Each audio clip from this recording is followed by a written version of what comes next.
the potential energy of point charges.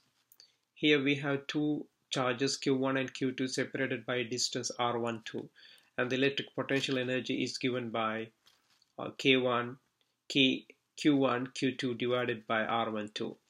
So you can easily notice that the potential energy of this system of two charges could either be positive or negative depending on the signs of these charges. If Q1 and Q2 are like charges, the electric potential energy is positive, and if they are opposite, the electric potential energy is negative. What if we have many charges, not just two?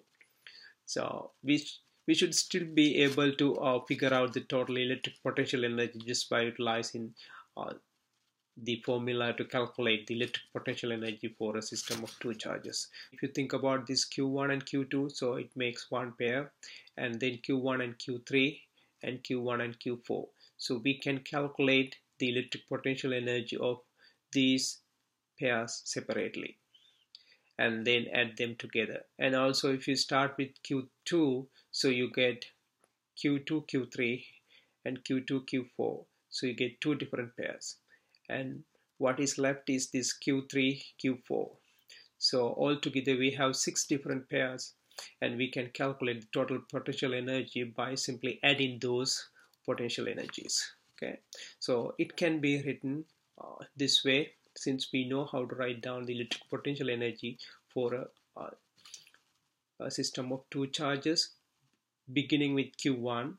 So I can write down K Q1 Q2 divided by R12 plus K Q1 Q3 divided by R13 plus K Q1 Q4 divided by R14.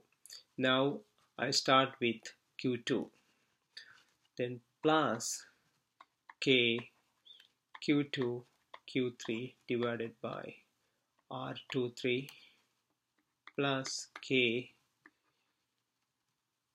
Q2 Q4 divided by R24 plus, now I have only one paired node write down, so that is K Q3 Q4 divided by R34.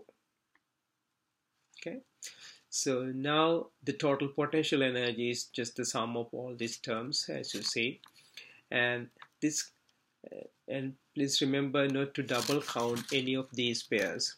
And so the total electric potential energy can now nicely be written as sigma, the sum over I and j, that is K Qi Qj divided by Rij.